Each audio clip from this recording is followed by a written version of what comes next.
Halo semuanya, selamat datang kembali di channelku dan kali ini aku akan membahas sebuah topik yang mungkin agak berat dan sangat penting untuk kita pahami, yaitu suicide attempt atau usaha bunuh diri.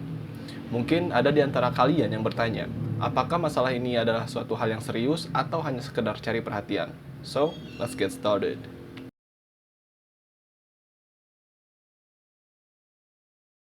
First things first, mari kita pahami dulu apa itu usaha bunuh diri. Secara sederhana, usaha bunuh diri adalah tindakan seseorang untuk mengakhiri hidupnya. Tindakan ini bisa berupa usaha yang sungguh-sungguh atau percobaan yang tidak berhasil.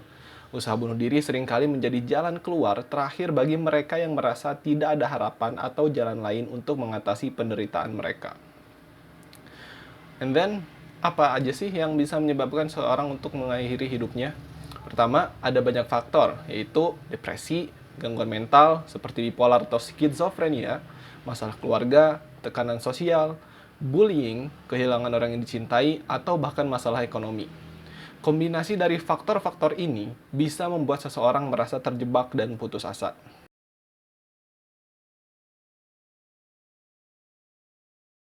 Banyak mitos yang beredar di masyarakat tentang usaha bunuh diri ini. Salah satu mitos yang sering kita dengar adalah orang yang mencoba bunuh diri itu cuma cari perhatian. Padahal, faktanya, usaha bunuh diri adalah tanda bahwa seseorang sedang mengalami kesulitan emosional yang sangat berat.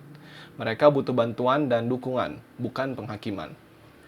Fakta sebenarnya adalah orang yang berusaha bunuh diri biasanya merasa sangat kesepian dan putus asa. Mereka merasa tidak ada jalan keluar lain dari penderitaan yang mereka alami. Penting untuk kita memahami bahwa mereka membutuhkan dukungan dan perhatian yang tulus.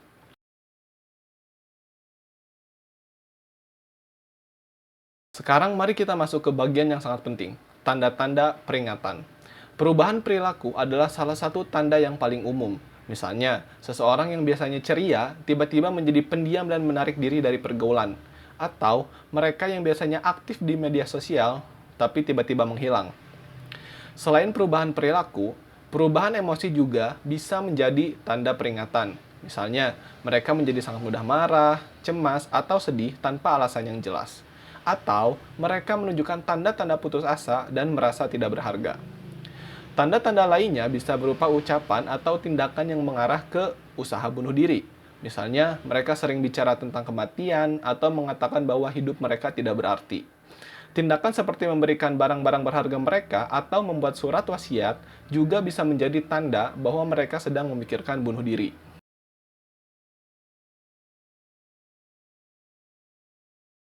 Kalau kamu melihat tanda-tanda peringatan ini pada seseorang, apa yang harus kamu lakukan? Pertama, dengarkan mereka dengan empati.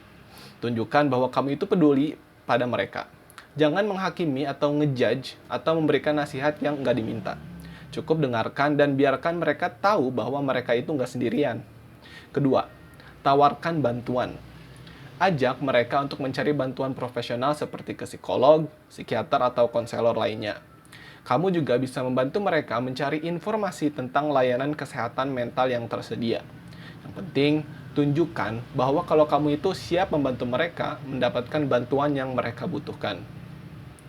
Dan yang gak kalah penting, berikan dukungan secara konsisten. Jangan hanya sekali atau dua kali, tapi teruslah mendampingi mereka selama mereka membutuhkannya. Terkadang, dukungan yang konsisten bisa membuat perbedaan yang besar bagi seseorang yang sedang berjuang.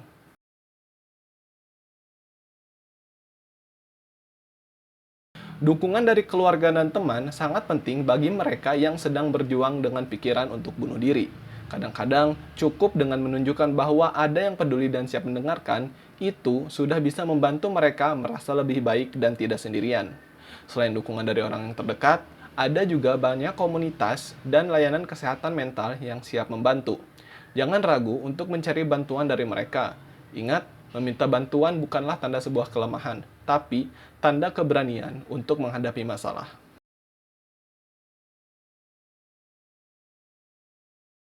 Tidak hanya orang yang mencoba bunuh diri yang terkena dampaknya, tetapi juga orang-orang terdekat mereka. Keluarga dan teman seringkali merasa bingung, bersalah, atau bahkan marah. Penting bagi mereka untuk mendapatkan dukungan dan pemahaman, serta mengetahui bahwa mereka juga perlu menjaga kesehatan mental sendiri.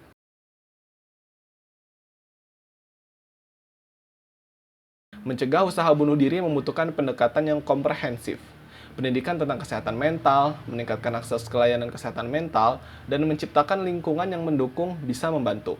Selain itu, mengurangi stigma terkait kesehatan mental juga sangat penting agar lebih banyak orang yang merasa nyaman untuk mencari bantuan.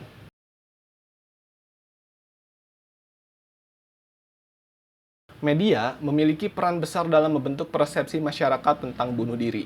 Liputan media yang sensasional atau tidak bertanggung jawab bisa memperbesar masalah ini. Sebaliknya, pemberitaan yang sensitif dan edukatif bisa membantu mengurangi stigma dan memberikan informasi yang benar tentang bagaimana mendapatkan bantuan.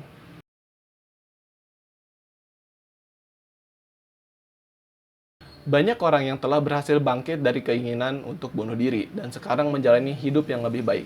Mendengar kisah mereka bisa memberikan harapan dan menunjukkan bahwa pemulihan itu mungkin. Penting untuk membagikan kisah-kisah ini agar lebih banyak orang tahu bahwa mereka tidak sendiri dalam perjuangan mereka.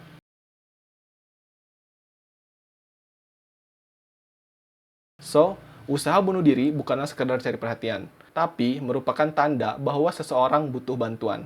Penting bagi kita untuk lebih peka terhadap tanda-tanda peringatan dan siap memberikan dukungan. Ingat, kita semua bisa berperan dalam membantu mereka yang sedang berjuang. So, thanks for watching, see you in the next video, and keep learning.